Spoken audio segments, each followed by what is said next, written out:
Halo teman-teman semua, kenalin, nama aku Nima Derike Widya Febiola. Aku berasal dari kelas 109.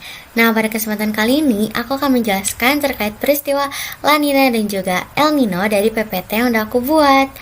Nah, nama La Nina maupun El Nino ini berasal dari bahasa Spanyol yang artinya La Nina anak perempuan dan El Nino adalah anak laki-laki. Nah, El Nino ini pertama kali ditemukan dan dinamai oleh nelayan di bagian Peru Utara sejak abad ke-19.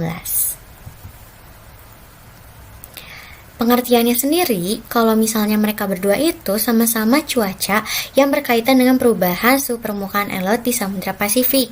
Bedanya kalau misalnya El Nino itu meningkatkan suhunya menjadi lebih panas, kalau misalnya La Nina itu menurunkan suhunya menjadi lebih dingin karena adanya perubahan angin yang berbeda. Kalau misalnya El Nino itu anginnya itu dari bagian barat ke timur, kalau misalnya La Nina itu dari bagian timur ke barat. Nah, salah satu dampaknya yaitu kalau dari El Nino itu bisa mengakibatkan kekeringan yang panjang dan juga bisa sampai kebakaran hutan. Sedangkan kalau La Nina ini bisa sampai hujan yang terus-menerus, jadi meningkatnya musim hujan.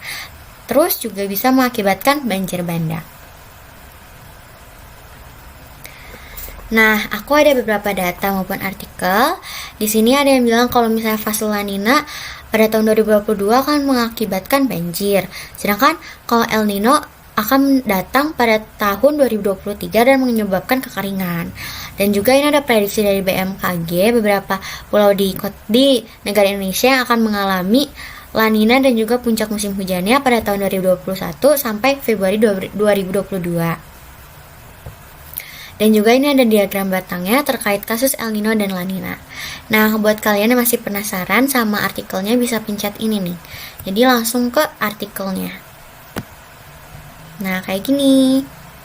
Nah, dan gitu seterusnya. Jadi kalau kalian pencet ini akan masuk ke artikelnya.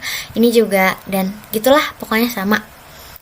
Nah, untuk penyebabnya sendiri, yaitu adanya yang pertama, anomali suhu yang mencolok di perairan Samudra Pasifik. Yang kedua, melemahnya angin pasat atau trade winds di selatan Pasifik yang menyebabkan pergerakan angin jauh dari normal. Yang ketiga, kenaikan daya tampung lapisan atmosfer yang disebabkan oleh pemanasan dari perairan. Nah, buat kalian juga yang masih penasaran soal penyebab La Nina dan El Nino ini, bisa langsung klik play di bawah ini. Fenomena alam yang disebut dengan El Nino dan La Nina. Secara sekilas, El Nino erat kaitannya. Nah, kayak video tadi, artikel tadi, jadi kalau kalian pencet langsung masuk ke linknya. Nah, ini juga ada penyebab lainnya, yaitu tadi kenaikan daya tampung lapisan atmosfer yang disebabkan oleh pemanasan dari perairan. Terus juga for your information, kalau misalnya El Nino ini terjadi setiap periode rentang 2-7 tahun sekali.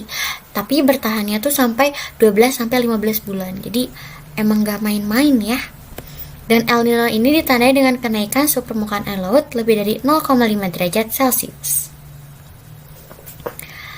Nah, ini dia proses terjadinya. Sebenarnya kalau dijelasin tuh panjang kali lebar kali tinggi. Jadi kalian bisa baca gitu ya.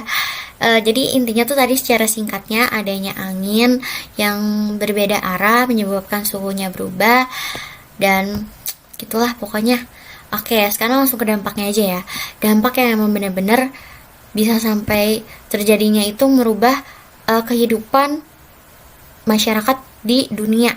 Itu karena yang pertama nih, susah diprediksi iklimnya karena berubah-berubah. Terus yang kedua, kalau misalnya terjadi kekeringan yang sampai panjang, nggak adanya cadangan makanan. Terus yang ketiga bisa aja sampai kalau misalnya adanya La Nina yang terlalu banyak atau berlebihan, bisa aja nanti kayak menenggelamkan pulau-pulau kayak gitu teman-teman. Oke, next. Nah, ini ada solusi. Jangan ini ya dipisah ya bacanya, tapi disatuin. Ada solusinya dari El Nino dan La Nina ini.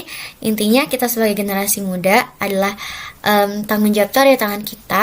Kayak kita tuh tidak boleh, kita tuh harus memanfaatkan sumber daya alam itu dengan baik dan juga benar. Dan pastinya juga melestarikan pohon-pohon, menjaga lingkungan.